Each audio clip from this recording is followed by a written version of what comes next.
ค่ะมาส่งพี่น้องได้ดังเสียงเสื้ออันเข้ามาใน YouTube ของข้าเฮาในค่ะเนาะที่อันเลยมาด้วยวิดีโอปั่นแห้งวิดีโอของข้าเฮาในดังเสียงนี่ค่ะ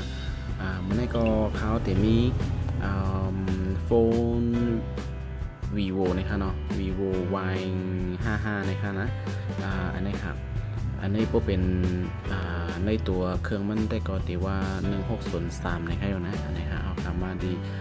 setting แล้วก็ more setting ดีนะคะเนาะแล้วก็ดีมาดีว่า about phone นะฮะที่เกี่ยวกับเครื่องนะคะเนาะเกี่ยวกับโฟนเฮาค้าในดังสิทั้งหมดที่อยู่ที่ในนะคะสเปคของมันนะครับอันนี้ค่ะนะมันจะเป็นVivo Vivo 1603นะคะเนาะหมายเลขโค้ดของมันค่ะนะอันนี้ก็จื่อง่ายๆได้ก็จะเป็นVivo Y55 นะคะเนาะอันนี้ก็ลงลิงก์ใต้หยับอีกนึงนะคะเมื่อปนมาเอาดีเว็บไซต์เขาได้หนุ่มนะคะเนาะอันเสิร์ชในคณะอำไลนะคะเนาะเมื่อในกอข่าวที่มาลงนี้นะคะเนาะเลยหันเป็นเอาขึ้นมาดีเว็บไซต์chanunicode.com นะคะเนาะในคณะในกอข่าวที่ลงนี้พี่น้องเขานะคะเนาะเจออันนั้นไปเลยลงในก็ด้วยเสเฮ็ดจอมข่าวในนะคะเนาะในกำซื้อนะคะสว่ามีลองหยาบสังในก็ถามอะไรแต่วิดีโอของเขาในค่ะเนาะคอมเมนต์อะไรนะคะลิงก์มันในก็เขาเดี๋ยวเอาฝากไว้ปันดีแต่วิดีโอของเขาอยู่ในค่ะเนาะสว่าพี่น้องเขากว่าโหลดจะเห็นขนาดกว่าโหลดไรมีลองหยาบเจอแต่ดีกว่าเข้าเว็บไซต์ในก็ลองตัวแต่วิดีโอของเขาสิโหลดตีลิงก์ที่อันเขาตีให้ไว้ปันเตอร์วิดีโอ YouTube นี่ค่ะเนาะอันนี้ก็เขาขามาก่อนการเฮ็ดนะครับแต่เลยมีอินเทอร์เน็ตในค่ะเนาะอันนี้ก็เขาเปิดอินเทอร์เน็ตนะครับพอเขาขับเปิดอินเทอร์เน็ตแล้วนี่ค่ะเนาะเขาขับก็กว่าโหลดฟอนต์มันมาในค่ะเนาะฟอนต์มันเนี่ยเขากว่าดี Google นี่ค่ะเนาะอันนี้ก็จะมีเว็บไซต์นะครับมีเว็บไซต์ www. แล้วก็chanunicode นะครับ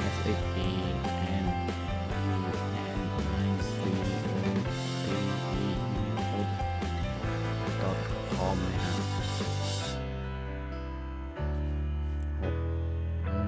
คำไหนก็เข้าไปดีโคมในก็ไลน์นะครับเนาะมีลองหยับเสนอของGoogle ค่ะนะอันนี้ก็ไปดีในก็ไลน์ค่ะนะ www. อันนี้ค่ะนะ chanunicode.com นะครับเนาะอันนี้ก็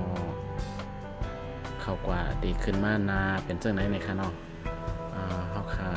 สังเกตว่าไปมีลิกใต้มังตูก็ได้อ่านอำไลในค่ะเนาะมังตูก็ได้อ่านไลในค่ะเนาะอันนี้เขามาในเว็บไซต์ในอันนี้เขาเฮ็ดไว้ให้อ่านในลิกใต้กำซื้อในค่ะเนาะว่าดีแตงในก็มันได้ไปอ่านไลในค่ะนะเอาค่ะอันนี้ก็เฮาคากว่าหาของตีอันเฮาคาตีเลเซอร์นั่นในค่ะเนาะอันนี้ก็สังเกตว่าฟงพี่น้องเขาได้ก็เขาเป็นโฮเว่ยนี่ก็ตามอันนี้ด้วยในค่ะเนาะอันนี้ก็เฮาคามาด้วยเนี่ยมันในก็ข้าวกว่าเข้ากับด้วยหลายๆหันมาเลยเอามาเฮ็ดนี่พี่น้องเขาในค่ะเนาะค่ะเฮาก็มีเครื่องVivo Y55 ในค่ะก็เลยก็เลยเอามาจำนี่พี่น้องเขาในค่ะเนาะอันนี้ค่ะเฮาค่ะขอลงมาต่างๆในเขาได้มีว่าไลน์เสิร์ฟฟอนต์ใน Vivo สมาร์ทโฟนในค่ะเนาะเฮาค่ะก็ติ๊กเข้ากับดีแคปหางในค่ะนะเข้ากับดีโพสต์อันนี้ในค่ะเนาะอันนี้ก็เฮาคามาดีในนะคะอันนี้ที่มีไลน์เสริมมันนะคะเนาะอันนี้ก็ที่มีว่าดาวน์โหลดนะคะอันนี้เฮาคาก็ที่เลยโหลดเอาฟอนต์มันดีในนะคะเนาะว่าโหลดเอาฟอนต์มันยาวตัวดีงามในก็เฮาคาก็เฮ็ดจ้อมหนังแคบหางที่ในก็ไล่นะคะเนาะอันนั้นก็เฮ็ดด้วยอ่านให้ป่องใจเสียกว่าเฮ็ดก็ไล่อันนั้นก็ด้วยจ้อมวิดีโอของเขาในสิเฮ็ดกว่าก็ไล่นะครับอันดังสุดเฮาคาก็ที่มาโหลดอันในนะคะเนาะดาวน์โหลดเตียนเข้าปันลิงก์มันไว้นะคะนะอันนี้ค่ะเขาก็ได้โหลดในเขาก็เด็กแทงกล้ามหนึ่งในค่ะเนาะนี่ค่ะเขาก็โหลดเยี่ยวตัวดีงามในค่ะเนาะอันนี้ก็เป็นอันเยี่ยวตัวในค่ะนะยุ่งคิ้วในค่ะนะสองตัวเขาจันเอาดาวน์โหลดในค่ะเนาะจันเอามาเยี่ยวตัวดีงามในเขาก็เข้าไปดีไฟล์มันนี่จะดีในค่ะนะเยี่ยวก็ได้มีอยู่ดีสองตัวเขามานาใหม่ๆในก็ได้มีเรื่องในค่ะเนาะส่วนเขาก็ดีไฟล์มันนี่จะในขณะมันดีมาเป็นจังได๋นะคะเนาะเขา คาก็ลงกว่าหาดีว่าโฟดดีว่าดาวน์โหลดในค่ะเนาะอันนี้ค่ะเขาก็ด้วยดีในค่ะเนาะมันได้มีอยู่ในค่ะนะอันนี้ค่ะจะเป็นยุ่งเขียวแท็กนะคะเนาะอันนี้ก็เขาโหลดยามแบบ2 กำเลยมันได้มี2 อันนะคะแล้วก็พี่น้องเขาโหลดกำเร็วในก็ได้มีกับอันเร็วนะคะเนาะอันนี้ก็เขาค่ะก็มาเด็กเขาก็ดีในนะคะในค่ะนะมันได้มีมาเป็นจังไหนสิแล้วก็ที่ว่า apply แล้วก็ delete นะคะนะมีอยู่2 อันนะคะนะเขาค่ะก็เด็กที่ apply อันนี้ค่ะนะดูมันก็ติดตั้งฟอนต์มันนะคะเนาะสมมติว่าเขาค่ะเด็ก apply มันก็ติดตั้งฟอนต์มันเยาตัวงามนะคะกำในตอนตาคีย์บอร์ดมันในก็เจออันเก่านะคะเนาะเขาค่ะก็กว่าดีPlay Store นะคะเนาะแต่ดีเจอเป็นพิมพ์มันนั่นค่ะนะPlay Store เขาค่ะก็กว่าดี CHERRY Cherry Keyboard นะคะเนาะเขาค่ะก็มาเข้ากับดี Cherry Keyboard ในหมอกก่อนในมันได้อ่านในกำสื่อค่ะนะสมมติว่าเขาค่ะไปโหลดฟอนต์นั้นมาใส่ตัวหนังมาไกลนั่นในมันได้มันไปอ่านไรนะคะเนาะอันนี้ก็เขาค่ะก็เด็กดี install ในนี้ค่ะนะ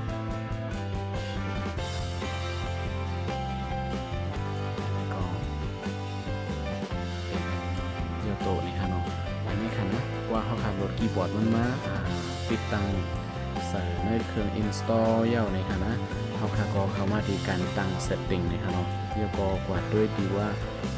language and input ในค่ะเนาะที่ในค่ะนะ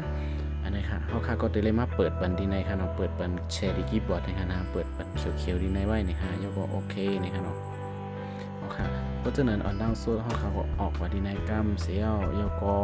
มาหาแอปดีเวนCherry Keyboard นะคะนะแอปอันไหนค่ะเนี่ย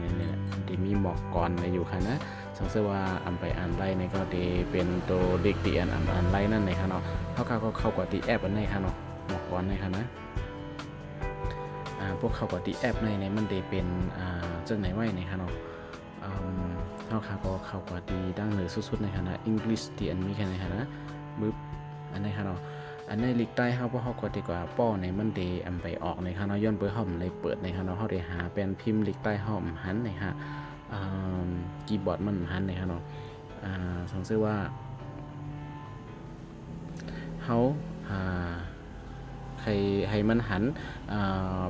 คีย์บอร์ดลิกใต้เขาจะได้คำดีจะในค่ะนะเขาก็ได้เลยปิกอันออโต้ในค่ะนะ system keyboard ใน system language ในค่ะนะเขาได้เลยปิกอันในค่ะนะปิกอันตั้งเหนือนะครับพวกปิกอันตั้งเหนือในจองเดเปิดไลน์อันตั้งใต้นะครับสมมติว่าเขาคำปิกอันตั้งเหนือในเดเฮ็ดอันตั้งใต้ในเดมไลน์นี่ฮะเขาก็มาเปิดจังไหนค่ะเนาะเปิดให้มันเคี้ยวนะฮะแล้วก็เปิดบันดิกใต้เขานะคะแล้วก็ลิกมันสมมติเดี๋ยวเอาในก็ปิกเปิดนะคะอันนี้ก็ได้เมาส์นะคะเนาะอันนี้ก็จะเป็นไต้สังก็ข่าวกบลงแหลนนะครับอันนี้ก็เขาขับเปิดบันซึ่งในนะครับเนาะเมื่อเรียกเขาขับเปิดไต้เมาส์มันแล้วก็ลิกใต้ลิกไทยลิกอังกฤษมีอยู่5 อันนะครับเพราะฉะนั้นเขาขับก็ออกกว่าย่อกว่าเปาะจำด้วยนะครับเนาะกว่าเต็มจำด้วยนะครับจึงว่าเขาเข้ากว่าดีอันนี้เข้ากว่าดี YouTube นะครับเนาะเมื่อเขาได้พิมพ์หาป้อหาจือนี่ฮะอันนี้สังเกตเขาเพราะเขาเรือนดีในแต่มีอันนี้แต่เป็นคีย์บอร์ดดีอันกึกมาในเครื่องนั่นเลยค่ะนะอันไปจอยเตียนเขาโหลดมาเมื่อกี้นั่นเลยค่ะเนาะอันนี้ก็เขาได้เลยลากตั้งหรือในลงมาในค่ะนะลากมาจากไหนนี่ฮะแล้วก็เข้ากว่าดี select input method อันเขียวๆในค่ะนะเข้ากว่าดีในกว่าเลือกเอาเป็นพิมพ์เตียนเขาดีป้อนั่นเลยค่ะพวกเข้ามาดีในเขาก็ดีป้อลิกใต้เนี่ยก็เด็กบันดีเขียวๆดีลิกใต้เนี่ยนะคะเนาะเด็กเขียวๆในบันเนี่ยในลิกใต้เขาก็ได้ขึ้นมาบันนะคะสมมติว่าเขาพิมพ์ใจเนี่ยก็นะคะใช่ก็ลิกใต้เจออันเอาลิกใต้เต็มไว้นั่นก็ได้ขึ้นมาหมดนะคะเนาะในก็ใจมันขึ้นขึ้นนะคะแล้วก็ปิงความใต้เขาตั้งเซนนะคะเนาะออกมาไล่นะคะอันว่าเขาได้ก็